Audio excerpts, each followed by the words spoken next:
Hello everyone, my name is Megha Balani and welcome to all of you. और आज हम करने वाले हैं संधि का पार्ट नंबर 2, जिसमें हम क्या सीखेंगे।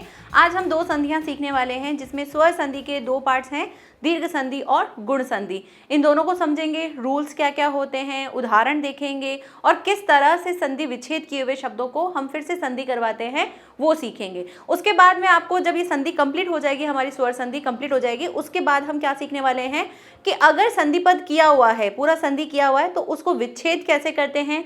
साथ ही साथ अगर आपको कोई शब्द मिलता है तो उसमें संधि की पहचान कैसे करते हैं वो हम बाद में सीखेंगे, क्योंकि वो एक थोड़ा सा ट्रिक बेस होता है, तो उसको बाद में सीखेंगे। जब तक आप पूरी स्वर संधि नहीं सीख पाओगे तब तक आप उस ट्रिक को भी नहीं समझ पाओगे। तो जो चीज़ अभी समझ ही नहीं सकते हैं उस चीज़ को बाद में ही डिस्कस करेंगे। तो आज हम क्या सीखेंगे, सिर्फ और सिर्फ 2 संधि सीखने वाले हैं। हमने कल क्या सीखा था, हमने सीखा था संधि की परिभाषा, संधि विच्छेद क्या होता है, संधि और संयोग में अंतर, और इसी के साथ ही संधि के भेद देखे थे। जिसमें हमने स्वर संधि जो है उसको समझने का स्टार्ट किया था कि स्वर संधि होती क्या है, जिसमें हमने मोटा मोटा परिभाषा देख ली थी कि होता क्या है। उसके बाद हमने व्यंजन संधि देखी थी और विसर्ग संधि की हमने परिभाषा डिस्कस की थी। स्वर संधि, तो स्वर संधि क्या होता है। स्वर संधि जैसे हमने परिभाषा से समझा था कि जहां पर स्वरों का मेल होता है, यानी यहाँ पे सारा काम किसका होगा, स्वर का होगा। और उसी सीरीज में हम आज सीखने वाले हैं दीर्घ संधि और गुण संधि। तो शुरू करते हैं, आराम से तसल्ली से नोटबुक लेके बैठ जाना और 1 बाय 1 सारे ही तरीकों से समझना कि किस किस तरीके से हम यूज करते हैं, और परिभाषा को पढ़ना, लेकिन परिभाषा के साथ साथ उसका अर्थ भी बताऊंगी कि किस तरह से कैसे कैसे हमने यूज किया है। दीर्घ संधि, दीर्घ संधि की परिभाषा क्या दे रखा है, सबसे पहले रूल्स ही दे रखा है, रूल्स के अंदर ही उसकी परिभाषा है। जब ह्रस्व या दीर्घ स्वर, ठीक है, ह्रस्व या दीर्घ, क्या अ, बड़ी ई और बड़े ऊ के बाद ह्रस्व या दीर्घ अ, ई या फिर ऊ आए तो परस्पर मिलकर दीर्घ आ, बड़ी ई और बड़ा ऊ बन जाते हैं। परिभाषा पढ़ा, समझ में नहीं आया, अब हम अपनी लैंग्वेज में समझते हैं। क्या कह रहे हैं कि जब छोटा या बड़ा कोई भी क्या आ जाए, अ आ जाए, ई आ जाए या फिर ऊ आ जाए, तो उसके बाद बड़ा या छोटा कोई भी अ, ई या ऊ आ जाए तो वो क्या बन जाते हैं, आ बन जाते हैं, ई बड़ी ई बन जाते हैं या फिर बड़ा ऊ बन जाते हैं। अभी मैं आपको बताऊंगी किस तरह से, फिर आप इजीली परिभाषा को कर लोगे।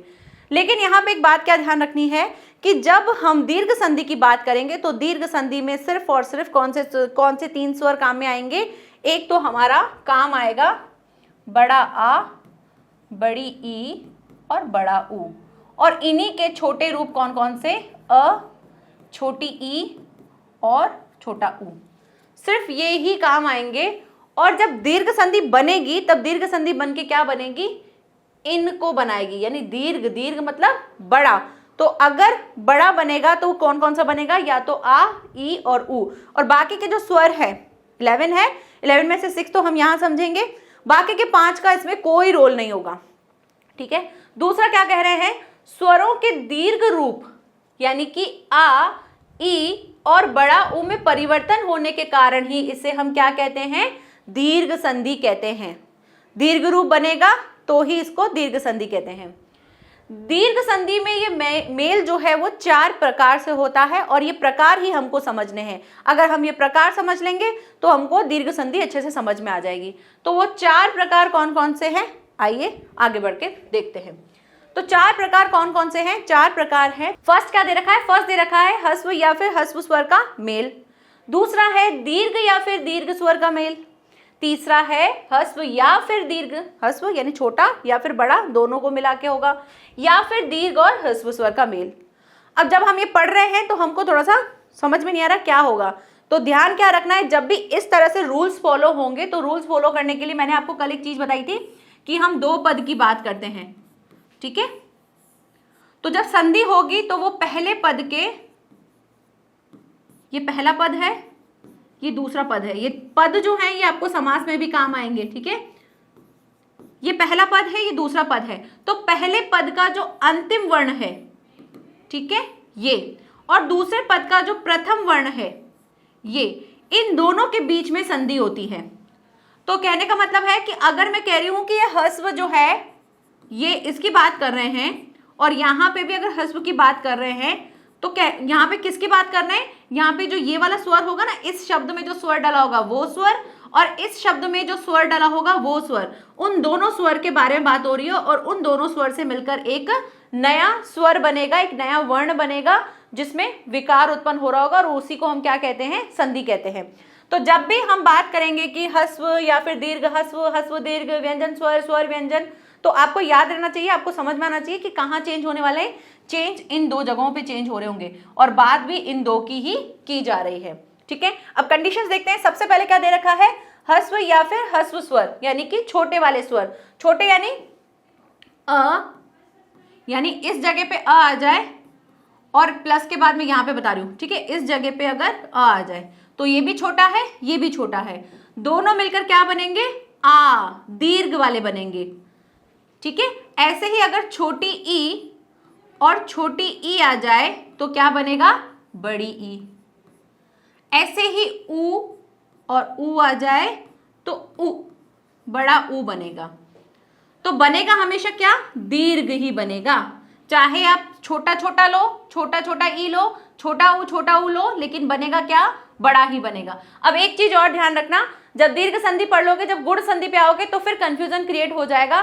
तो उस कंफ्यूजन को मैं अभी क्लियर कर देती हूँ। वो क्लियर करना क्या है कि हमेशा जब भी दीर्घ संधि की बात हो रही होगी तो दोनों जगह पर, यानी पहले पद के अंतिम वर्ण पर और दूसरे पद के प्रथम वर्ण, दोनों पर ही क्या होगा, दोनों पर सेम वर्ण ही चल रहा होगा, मतलब सेम कैटेगरी का ही चल रहा होगा। यानी यहाँ अ है तो यहाँ अ या फिर आ होगा। ऐसा नहीं होगा कि अ के साथ ई होगा, अ के साथ ऊ होगा, ऐसा नहीं होगा। ठीक है, ऐसा बाकी दूसरी संधियों में होगा। दीर्घ संधि की पहचान ही यही है कि यहाँ पर अ चलेगा, ई चलेगा, ऊ चलेगा, क्योंकि जब हम आगे बढ़ते जाएंगे ये कंफ्यूजन हमको होता जाएगा, हम दीर्घ, गुण और वृद्धि में कंफ्यूज हो जाएंगे। तो उस कंफ्यूजन को अभी क्लियर कर देते हैं, यहाँ पर हमेशा सिमिलर होगा। नेक्स्ट क्या दे रखा है, नेक्स्ट दे रखा है दीर्घ और दीर्घ। दीर्घ यानी कि बड़े वाले, तो बात ही तीन स्वरों की चल रही है, तो बड़े में कौन सा होता है, आ, और दूसरे यानी कि यहां पर आ और यहां पर भी क्या हो, आपका दीर्घ ही हो। आ और आ मिलकर क्या बनेंगे, आ ही बनेंगे। ऐसे ही बड़ी ई और बड़ी ई, ये दोनों मिलकर क्या बनाएंगे, बड़ी ई ही बनाएंगे। बड़ा ऊ, ये दोनों मिलकर भी क्या बनाएंगे, बड़ा ऊ। बनेगा तो दीर्घ ही, चाहे छोटा छोटा लो, बड़ा बड़ा लो, बड़ा छोटा लो, छोटा बड़ा लो, बनेगा सिर्फ क्या, दीर्घ ही बनेगा।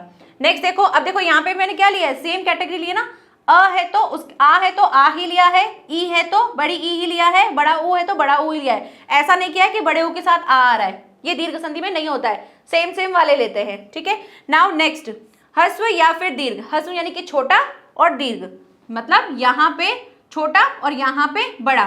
तो छोटा जैसे कि अ और यहाँ आ, अ और आ मिलके भी क्या बनाएंगे, आ ही बनाएंगे। छोटी ई और बड़ी ई मिलकर क्या बनाएंगे, बड़ी ई बनाएंगे।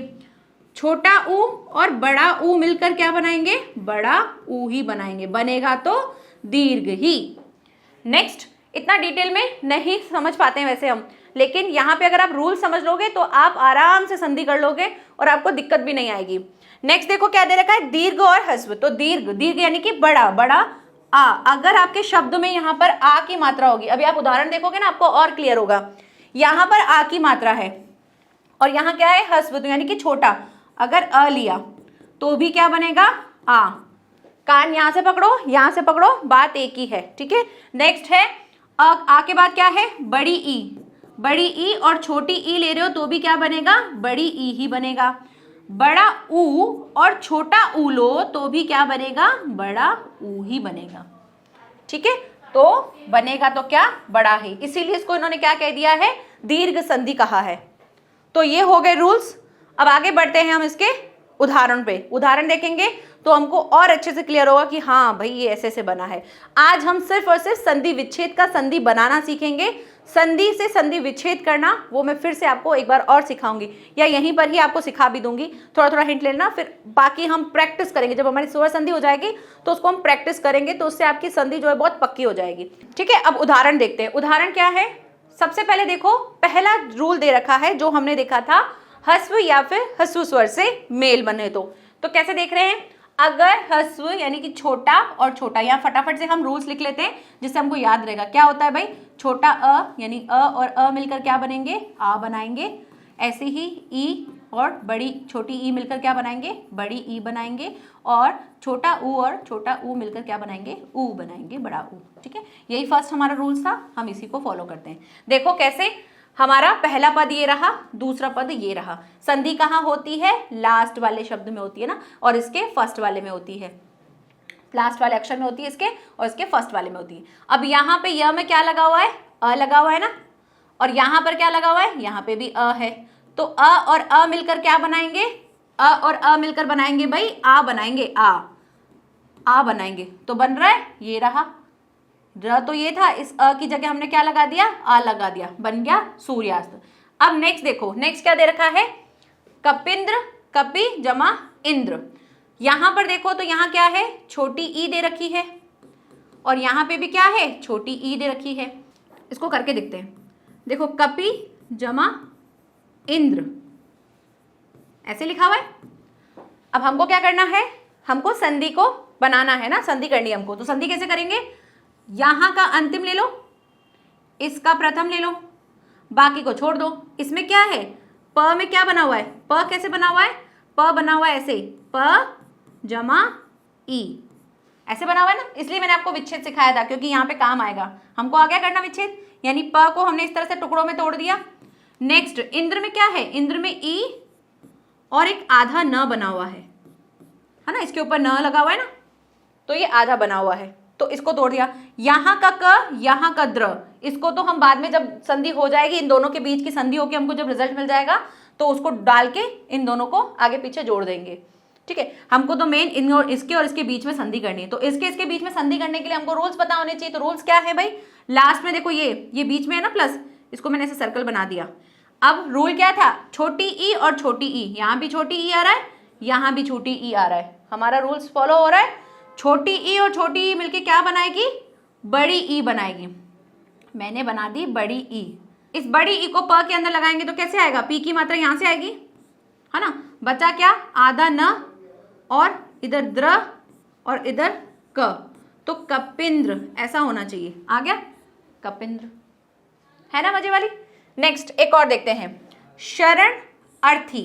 अब यहाँ पे इसको भी आप ऐसे करके देखना, ऐसे करके देखोगे ना आपको इजीली सारी चीजें अच्छे से समझ में आ जाएगी। क्या दे रखा है, शरण जमा अर्थी। क्या करना है हमको, इसके और इसके बीच संधि करानी है, तो इसको निकाल दो आगे, तो क्या बना, ये कैसे बना होगा, आधा यूं और अ बना होगा। ठीक है, और इसमें जो प्लस है ये वाला, इस अ के साथ तो ये अ ही है। रूल क्या फॉलो हो रहा है, इन दोनों के बीच में संधि होनी है ना, तो अ और अ मिलके क्या बनाएगा, आ। तो ये जो आ बना ये कहाँ लगेगा, ये मात्रा जो लगेगी इसके जस्ट आगे वाले जो आधा है उसके अंदर जुड़ेगी, क्योंकि ये आधा है तो उसको पूरा करना पड़ेगा। ऐसा नहीं होगा कि पीछे वाले, जैसे आप सोचो कि मैम ये में इसमें न भी तो आधा है तो हम इसमें ई की मात्रा डाल दें, नहीं, आपको जो भी मात्रा बनेगी वो जस्ट उससे पहले वाले वर्ण के साथ ही डलेगी। ठीक है, पीछे वाले के साथ नहीं डलेगी, आगे वाले के। हम अगर हम देखते तो न भी आता तो हम न में डालें, नहीं, ये रूल नहीं है। जो भी मात्रा बनेगी वो जस्ट उसके आगे वाले जो से पहले वाला जो वर्ण है उसके साथ ऐड होती है। तो यहां पर देखो न आधा था तो इसके लिए हमने आ की मात्रा लगा दी तो पूरा बन जाएगा। अब क्या क्या रह गया, यहां था शर और यहाँ अर्थी। ठीक है, तो बन जाएगा क्या, शर, ये संधि से क्या बनाना और 3। ठीक है, शरणार्थी, और इस तरह से शरणार्थी बन गया। तो देखो आपने बिना देखे, कई बार हम गलती भी कर देते हैं लिखने में, लेकिन अगर हम इस तरह से संधि सीख के रूल्स के साथ करेंगे तो हम सही शब्द भी लिख सकते हैं। ठीक है, अब और इसके आगे के रूल्स देखते हैं, इसको इरेज कर देते हैं। अगर आपको नोट करना है तो या स्क्रीनशॉट लेना है, इस तरह से स्क्रीनशॉट लेके ऐसे ही बहुत सारे जो हैं शब्दों को प्रैक्टिस करके कर सकते हो, जिससे आपको समझ में आएगा कि संधि कैसे हुई है। नेक्स्ट आगे बढ़ते हैं। नेक्स्ट देखिए, नेक्स्ट रूल क्या है, नेक्स्ट रूल दे रखा है दीर्घ तथा दीर्घ स्वर का मेल। दीर्घ दीर्घ, दीर्घ दीर्घ यानी बड़े बड़े। तो रूल्स लिख लेते हैं फटाफट से। एक बार अगर सीख जाओगे तो फिर आराम से हो जाएगा, फिर आपको याद ही रहेगा। तो आ और आ, फिर बड़ा क्या क्या है, बड़ी ई और बड़ी ई, तो भी क्या बनेगा, बड़ी ई। बड़ा ऊ और बड़ा ऊ मिलकर क्या बनेगा, बड़ा ऊ बनाएगा। ये बनेगा भाई, रूल्स ये हैं सारे। अब देखो शब्द क्या दे रखा है, दया आनंद, दया आनंद। ठीक है, हमको संधि कहाँ करनी है, इसमें और इसमें। ठीक है, अब यहाँ पे देखो या को अलग करो तो क्या बनेगा, एक तो य, उसमें स्वर क्या डला हुआ है, आ, प्लस यहाँ पे क्या है, सिर्फ आ ही है, ये तो है ही पूरा स्वर। रूल्स क्या है, आ और आ। ठीक है, आ और आ से मिलकर क्या बनेगा, आ ही बनेगा। अब बाकी की सारी चीजें लिख दो। कैसे लिखेंगे, ये द लिखा, ये य आधा था इसलिए इसमें हमने क्या कर दी, आ की मात्रा लगा दी। ठीक है, आ की मात्रा क्या होती है, एक डंडा होती है ना, द या, ये तो खत्म हो गया क्योंकि इसकी संधि तो हो चुकी, इससे रिजल्ट आ गया, बचा क्या, नंद, इसको लिख दिया नंद, बन गया दयानंद, दयानंद। ठीक है, एक और करके देखते हैं, मही ईश्वर, महेश्वर, इसको कैसे करेंगे, मही ईश्वर करते हैं। इसके अंदर संधि करनी है, इसके अंदर संधि करनी है। यहां क्या दे रखा है, ह को अगर अलग करें तो ह और बड़ी ई, और यहां पर क्या है, यहां तो दे ही बड़ी ई रखा है। बड़ी ई और बड़ी ई से बनेगा क्या, बड़ी ई ही बनेगा, तो बड़ी ई बना देंगे। अब बाकी का सब जोड़ दो, इन दोनों के बीच में संधि हुई तो उनसे रिजल्ट क्या आया, ये आया। बाकी का बच क्या गया, म, ह आधा है, इसमें किसकी मात्रा लगाएंगे, बड़ी की, तो ही श्वर, ये श्वर जो है हमने एज इट इज लिख दिया, बन गया महेश्वर, हो गया महेश्वर। ठीक है, ये थोड़ा कंप्यूटराइज्ड है तो आपको इस तरह से लिखा हुआ मिलेगा, लेकिन हम इस तरह से लिखेंगे। नेक्स्ट क्या दे रखा है, भू ऊर्जा, इसको भी कैसे बनाएंगे, भ को अगर अलग करोगे तो क्या बनेगा, भ और बड़ा ऊ, और यहाँ पे भी बड़ा ऊ है, बड़े ऊ और बड़े ऊ से क्या बन जाएगा, बड़ा ऊ ही रहेगा, तो भूर्जा हो जाएगा। तो इस तरह से रूल नंबर 2 भी हमने देख लिया। नाउ नेक्स्ट क्या दे रखा था, ह्रस्व या फिर दीर्घ, यानी कि छोटा या फिर बड़ा। फटाफट से रूल्स लिख लेते हैं, छोटा यानी कि अ या फिर आ से मिलकर भी क्या ही बनेगा, आ ही बनेगा। छोटी ई और बड़ी ई से मिलकर क्या बनेगा, बड़ी ई ही बनेगा। छोटा ऊ और बड़ा ऊ से मिलकर क्या बनेगा, बड़ा ऊ बनेगा। अब देखो, छात्र आवास, छात्र आवास, आप पता है कैसे प्रैक्टिस कर सकते हो, शब्द देख लो और कॉपी से ना, सॉरी, अगर जहां पे भी आपको नोटबुक है, आपके पास कोई है ग्रामर की बुक पहले से ही हो जिसमें संधि हो, तो आप सिर्फ और सिर्फ शब्द उठाना, ये विच्छेद किया हुआ शब्द उठाना और कॉपी या हाथ रख लेना, और 2 से 3 शब्द जो हैं स्वर संधि के उठा के और उनको कॉपी में लिख के फिर आप उसकी खुद से संधि करना, संधि करके देखना और देखना एग्जैक्ट बिल्कुल वैसे ही हमने ऐसे बनाया है या नहीं बनाया है। हालांकि हमको पता है छात्र आवास का छात्रावास होता है, वो आता है हमको, लेकिन हमको बनाना भी आना चाहिए कि किस तरह से बना, ताकि हम जस्टिफाई कर पाए कि जो रूल्स हैं उसके अकॉर्डिंग कैसे होता है। ठीक है, तो देखो छात्र आवास कैसे बनेगा, ये जो त्र है और ये जो आ है, इन दोनों को लेना है। कैसे लोगे, त्र क्या है, संयुक्ताक्षर है, और संयुक्ताक्षर में क्या होगा, एक तो हमारा त है, दूसरा हमारा र है। ठीक है, और इसमें क्या डला हुआ है, अ डला हुआ है ना, आ नहीं है ना, अ डला हुआ है।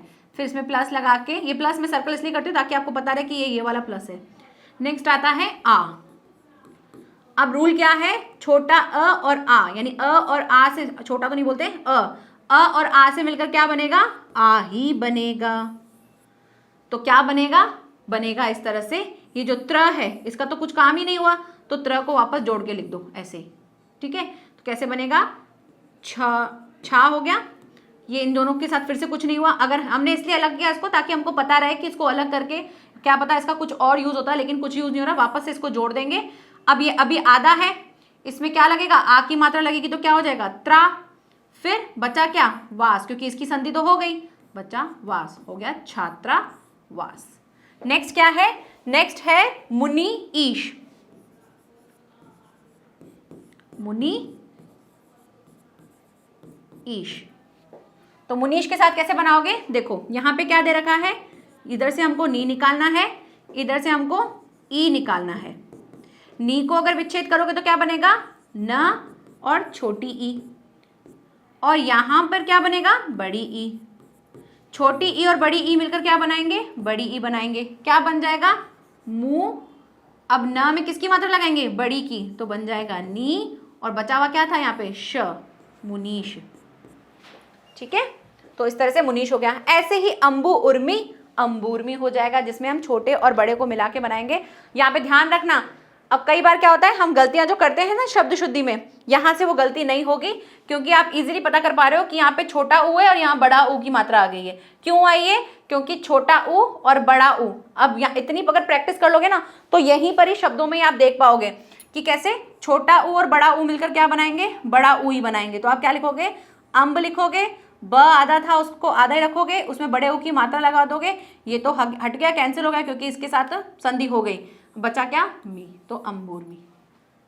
ठीक है, now next rule. Next rule क्या है, नेक्स्ट रूल दे रखा है, दीर्घ या फिर ह्रस्व स्वर का मेल होता है तब क्या होता है। तो देखो दीर्घ रूल्स यहां लिख देते हैं। क्या था, दीर्घ में बड़ा आ और अ जो मिलकर क्या बनाते हैं, आ बनाते हैं। बड़ी ई और ई मिलकर क्या बनाएंगे, बड़ी ई बनाएंगे। बड़ा ऊ और ऊ मिलकर क्या बनाएंगे, ऊ बनाएंगे।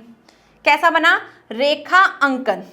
यहाँ क्या है, अब देखो मैं यहीं पे आपको करके दिखाती हूँ। ठीक है, यहाँ से ही आप इजीली कर लोगे। क्या दे रखा है, रेखा अंकन। रेखा अंकन में क्या करेंगे, यहाँ पर क्या दे रखा है, यहाँ पे आ की मात्रा दे रखी है और यहाँ अ दे रखा है। आ और अ मिलकर क्या बनाएंगे, आ ही बनाएंगे। तो हम क्या कर देंगे, रेखा और खा के ऊपर ये अंकन लिख देंगे। ऐसे ही सती जमा ईश दे रखा है, यहाँ पे बड़ी ई की मात्रा है, यहाँ छोटी है। बड़ी ई छोटी ई मिलकर क्या ही बनाएंगे, बड़ी ई ही बनाएंगे। तो सती इच्छा, ये ई हट जाएगा, क्यों, क्योंकि इसके और इसके बीच में तो संधि हो गई ना, तो ये संधि की वजह से ये हट जाएगा। तो अगर आपको ये डाउट लगता है कि ये ई जो था इसका क्या करेंगे, तो संधि जिनकी हो जाएगी और उन संधि से जो रिजल्ट आएगा वो कैंसिल हो जाएंगे, बाकी की बची हुई चीजें हम लिख देंगे। वधु उपकार, तो यहाँ पे बड़े ऊ की मात्रा है, यहाँ छोटा ऊ है, तो बड़ा ऊ छोटा ऊ मिला के क्या बनेगा, बड़ा ऊ ही बनाएगा। तो वधु, ये ऊ तो हट गया, कैंसिल हो गया, संधि हो गई इसका, बाकी बचा उपकार, तो बन गया वधुपकार।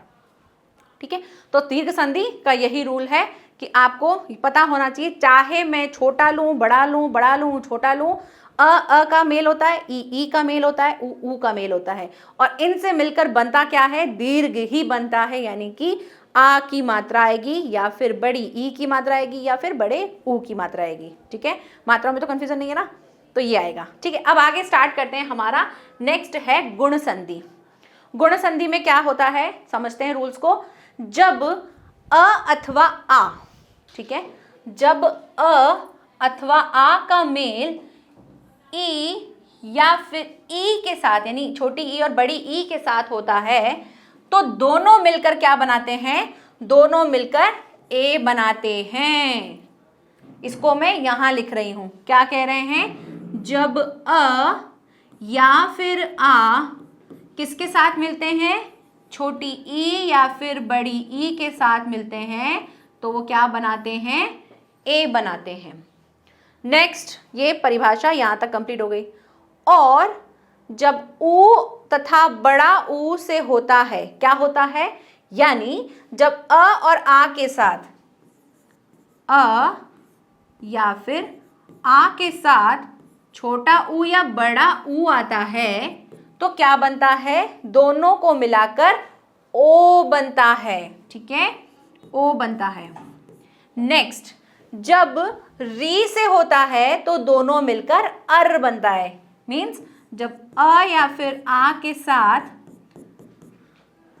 री आता है तो उससे क्या बनता है, अर बनता है। परिभाषा को मैंने इस रूप में फॉर्मूले में लिख दिया। अब आपको क्या देखना है, फिर से थोड़ा सा दिमाग चकरा गया, क्योंकि अभी भी दीर्घ संधि अच्छे समझ में आ गई थी, लेकिन फिर से अ आ ई ऊ ये क्या आ गया है। तो पहचान सबसे अच्छी चीज क्या है, क्या करना है, ये जो रूल्स दे रखे हैं ये क्या है, हमको अब पता चल गया कि भाई यहाँ पे क्या बात हो रही होगी, दो पद होंगे, उन दो पद के बीच में जो अंतिम और प्रथम पद है इसी की बात चल रही है। तो यहाँ पे क्या कह रहे हैं, यहाँ पे बोल रहे हैं या अ या फिर आ आए, और इधर चेंज होते रहेंगे। अगर इधर क्या आ जाए, ई या फिर छोटी ई या बड़ी ई आ जाए, तो चेंज होके क्या बनेगा, ए बनेगा। ठीक है, फिर अ और आ की जगह अगर छोटा ऊ और बड़ा ऊ आ जाए तो ओ बनेगा, और ऐसे ही अ और आ के साथ री आ जाए तो अर बनेगा। तो ये रूल है गुण संधि का, गुण संधि का रूल। ठीक है, अब आगे बढ़ते हैं। कह रहे हैं ये मेल जो है ना 3 प्रकार से होता है, हमने ये 3 प्रकार बना दिए, लेकिन इसको डिटेल में समझते हैं कि कैसे क्या क्या होता है। तो स्टार्ट करते हैं इसके तीनों प्रकार समझने की। तीनों प्रकार को देख लेते हैं। क्या कह रहे हैं, ह्रस्व या फिर दीर्घ अ के साथ ह्रस्व या दीर्घ ई आए तो उसका मेल करने पर क्या बनेगा, ह्रस्व यानी कि छोटा आए या बड़ा आए, कुछ भी आए, और उसके साथ छोटी ई या फिर बड़ी ई आए तो मिलकर क्या बनाएंगे, ए बनाएंगे। और आपको पता है ए की मात्रा क्या होती है, ऐसे 1। ठीक है, तो अब दीर्घ संधि से अगर इसको थोड़ा सा अलग करें तो क्या होगा, दीर्घ संधि में हमने हमेशा क्या देखा था, यहां आ ए कुछ भी आए, यहां पे भी वही उसी के सेम आएगा, यानी आ से रिलेटेड ही आएगा। अगर इधर ई आ रहा है तो इधर भी ई आ रहा है, अगर इधर ऊ आता था तो इधर भी ऊ आता था, है ना। लेकिन गुण संधि में ऐसा नहीं होता है। गुण संधि में यहाँ तो आपका आ ही आएगा, यानी कि जो आपके जो तो 2 पद होते हैं ना, ये वाले, इसमें बोल दिया है कि यहाँ पे तो भाई या तो अ आएगा या फिर आ आएगा, इसमें से ही कुछ आएगा। चेंज होगा तो सिर्फ आपको यहीं पर ही चेंज मिलेगा। यहाँ पे कभी आपको छोटी ई या तो फिर बड़ी ई मिल सकता है, या छोटा ऊ और बड़ा ऊ मिल सकता है, या फिर री से ऋषि मिल सकता है, ये मिल सकता है। बाकी इधर हमेशा अ या फिर आ ही रहेगा। और जब चेंज होंगे तो अ ई का क्या बनेगा, ए बनेगा। अगर ऊ आता है तो ओ बनेगा, और अगर री आता है तो अर बनेगा। देखते हैं कैसे। तो ये फर्स्ट रूल तो हमको समझ में आ गया। सेकंड रूल में क्या करते हैं, सेकंड रूल में ह्रस्व या फिर दीर्घ यानी अ आ जाए या फिर आ जाए, वो कुछ भी आ सकता है शब्द के अकॉर्डिंग, लेकिन यहाँ पे क्या आएगा, यहाँ पे ऊ या फिर बड़ा ऊ आएगा तो उसका बन जाएगा ओ। और ओ में क्या लगाते हैं हम, ऐसे एक मात्रा लगाते हैं। ठीक है, हमको मेन मात्रा को ध्यान रखना है। नेक्स्ट, ह्रस्व या फिर दीर्घ अ के साथ, यानी छोटे या फिर अ या फिर आ के साथ क्या आ जाए, री से ऋषि आ जाए तो क्या बन जाएगा, अर बन जाएगा। यानी इससे पहले हम अ आ ई ऊ ले रहे थे, लेकिन अब हमारे स्वरों में 2 स्वर और ऐड हो गए, और वो कौन से, ए और ओ ऐड हो गए। ठीक है, तो ए और ओ को हम किस तरह से लेंगे, ये हमने रूल्स देख लिया। अब हम उदाहरण से इसको और अच्छे से समझेंगे। तो उदाहरण देखते हैं। पहला दे रखा है कि अगर ह्रस्व दीर्घ अ आ के साथ अगर हम ई को ले रहे हैं तो कैसे बनेगा। हम शब्द लिख लेते हैं, स्व इच्छा। ठीक है, संधि किसमें करनी है, इसमें और इसमें करनी है। व को अगर हम अलग करते तो क्या बनता है, व और अ बन रहा है, और इसके साथ क्या बन रहा है, ई में सिर्फ और सिर्फ ई आ रहा है। संधि करनी है अ और ई के बीच में। इससे पहले दीर्घ संधि में हमेशा क्या होता था, सेम होता था, यहाँ अ होता था तो यहाँ पे भी अ या फिर आ होता था। लेकिन गुण संधि की पहचान यहाँ है, ये है कि यहाँ पे अ है और यहाँ पे जस्ट इसका डिफरेंट होगा, तो बन जाएगा क्या, अ और ई से क्या बनता है, ए बनेगा। ठीक है, ए बनेगा, यानी कि एक मात्रा लगेगी। आप यहाँ पे ऐसे साइड में अभी समझने के लिए ये भी देख लो कि ए यानी कि मुझे मात्रा लगानी है। कैसे लगाओगे, अब क्या बच गया, एक तो आधा स बच गया, व आधा है, उसमें क्या स्वर डालना है हमको, ये ए डालना है, तो ए की मात्रा डालेंगे तो क्या बन जाएगा, स्वे। संधि में इच्छा का ये ई तो खत्म हो गया, बचा क्या, आधा च और छ, हो गया स्वेच्छा। सही है। नेक्स्ट देखते हैं, नर जमा ईश।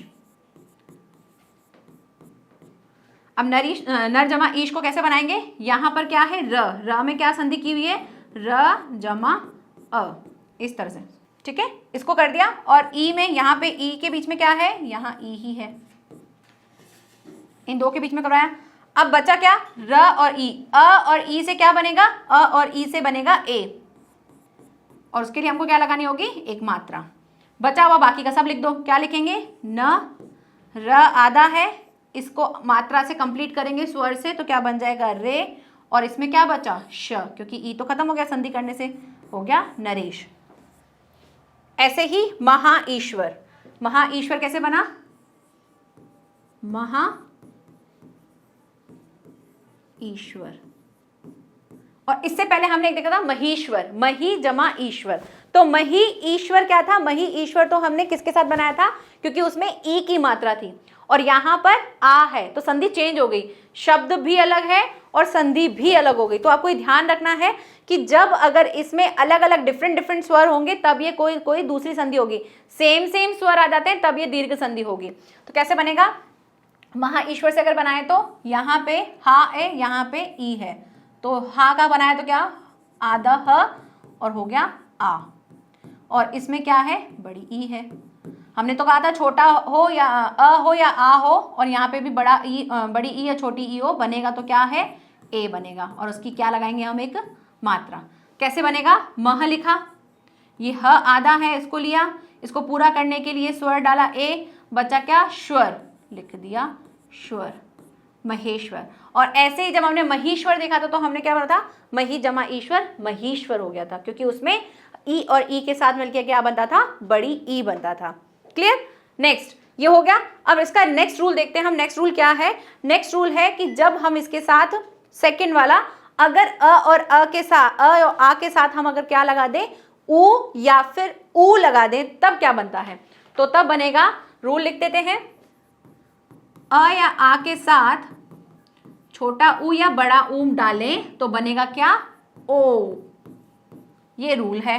तो स्टार्ट करते हैं। सबसे पहले दे रखा है हित उपदेश, हित उपदेश,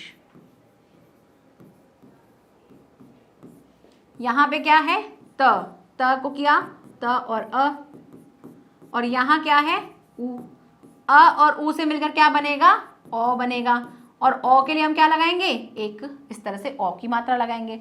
कर दो बाकी का काम। ही लिखा, त आधा है, इसके अंदर इसकी मात्रा को डाला, हितो, ये तो ऊ तो खत्म हो गया क्योंकि इसकी संधि करी थी हमने, बचा क्या पदेश, हितोपदेश हो गया। नेक्स्ट देखो सूर्य उष्मा, सूर्य जमा ऊष्मा, इसको बनाएंगे तो इसको अलग करते हैं। क्या क्या है, एक तो र है और इसमें एक अ है, और इसका क्या है बड़ा ऊ है। इनसे संधि की तो क्या आया ओ आएगा। ओके, और इसी का क्या बनाएंगे हम, इस तरह से मात्रा बनाएंगे। बाकी का लिखा हुआ सारा लिख दो। सू लिखा, ये आधा, ये र इस तरह से था, ठीक है, इसमें हमने ओ की मात्रा लगा दी, यूं बच गया क्या श्मा, सूर्योष्मा, राइट, श्मा ही था ना। ऐसे ही सूर्योदय भी इसी में होगा।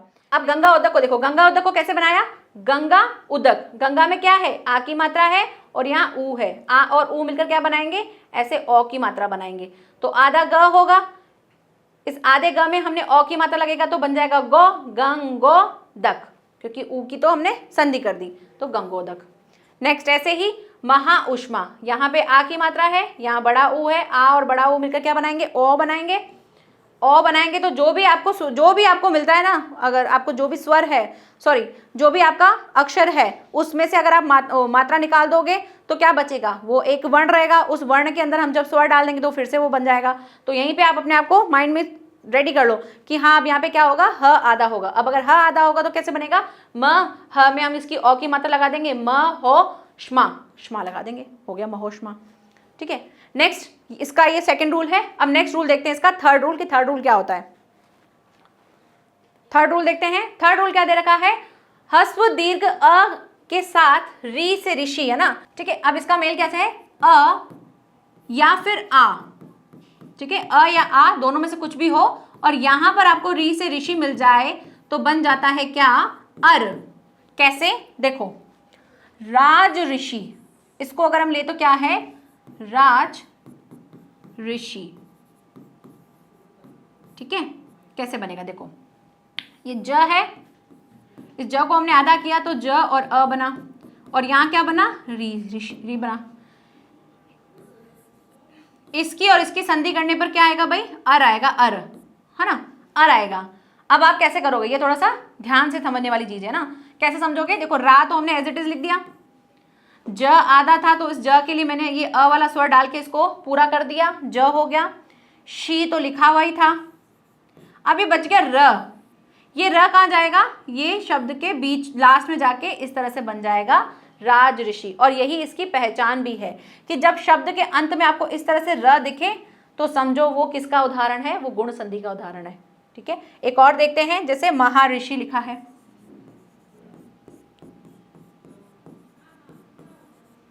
कैसे बनेगा? ये महा का ह का लिया हमने आधा ह और आ, और इसका क्या बना? री से ऋषि।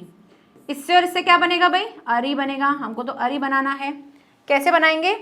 ये म और ये ह में हम क्या स्वर डालेंगे? अ डालेंगे तो बनेगा ह। म ह, ये शी एज इट इज लिख देंगे, और बचा हुआ जो ये र है ये कहाँ चला जाएगा? ऊपर, हो जाएगा महर्षि। क्लियर? नेक्स्ट देव ऋषि, ये भी ऐसे ही बनेगा, देव और ऋषि। तो ये अ और री मिलकर क्या बना? अ और री मिलकर बना अर, और अर में भी हम क्या करेंगे? ये जो र है ये तो लग जाएगा यहाँ पर, और ये जो व आधा था इसको पूरा करने के लिए हम ये वाला स्वर डाल देंगे तो बन जाएगा दे व शी, और र इसमें लगा देंगे। ऐसे ही वर्षा ऋतु, वर्षा ऋतु में भी क्या है? इसमें डला हुआ है, इसमें क्या डला हुआ है? श डला हुआ है, और इसके ऊपर यूँ आधा लगा हुआ है और आ की मात्रा लगी हुई है, और यहाँ पे क्या है? री है। आ और री मिलकर क्या बनाएंगे? अर ही बनाएंगे। जब अर बनाएंगे तो कैसे बन जाएगा? ये वर्ष, ये जो वर्ष है बहुत अच्छा है ये, ठीक है, इसको भी ध्यान से देखना। यहाँ पर लिख देते हैं इसको, ठीक है, आप नोट कर लेना अगर आपको कुछ भी इंपॉर्टेंट लगता है तो। नेक्स्ट देखो वर्षा ऋतु, वर्षा ऋतु कैसे बनेगा? इसके अंदर संधि करनी है और इसके अंदर संधि करनी है, तो श में अगर मैंने इसकी संधि करी तो इस तरह से बनी। ओके, नेक्स्ट इसके अंदर क्या है? इसमें री है। आ और री से क्या बनेगा? अर बनेगा। अर बनने के लिए क्या करेंगे? व तो है, इस श र में हमने क्या किया? ये जो ये आधा था इसमें हमने ये वाला स्वर डाल के इसको पूरा कर दिया। वर्ष, बच क्या गया? तू, ये तू लिख दिया। अब बाकी का र, ये वाला बचा हुआ है, कंफ्यूज मत होना कि ये र तो हमने यहाँ लगा दिया, नहीं नहीं, जो हमारा गुण संधि है उसमें जो र की पहचान होगी वो सबसे लास्ट में लगेगा, तो ये र जाके कहाँ लग जाएगा? इस तरह, तो ये बन जाएगा इसका सही रूप वर्ष ऋतु। और हम कई बार जो है इसको गलत भी लिख देते हैं, लेकिन यहाँ से संधि करने से हम इसको बहुत अच्छे से लिख पाएंगे। तो ये हो गया हमारा थर्ड रूल। तो आज हमने क्या क्या सीखा? आज हमने दीर्घ संधि और गुण संधि को समझा, इसके रूल्स को समझे। आप ऐसे बहुत सारे एग्जाम्पल जो हैं, जो मैंने आपको इस तरह से करना सिखाया है ना, आप ऐसे ही 2-3 एग्जाम्पल खुद से भी करके देखना, आपको बहुत अच्छा लगेगा और समझ में भी आएगा कि हाँ किस तरह से संधि होती है। करना जरूर, ऐसे ही पढ़ के मत छोड़ देना, 1-2 अपने हाथ से भी करके देखना। करोगे तो आपको समझ में आएगा कि हाँ इस तरह से होता है और ये तरीका हमने पहले क्यों नहीं किया इस तरीके से। तो ये ट्राई करना जरूर, ठीक है। तो नेक्स्ट क्लास में हम क्या सीखेंगे? नेक्स्ट क्लास में हम बाकी की जो 3 संधियां हैं उनको समझेंगे, जिसमें हम वृद्धि संधि, यण संधि और अयादि संधि को देखेंगे, ठीक है। तब तक के लिए bye bye, take care, thank you so much.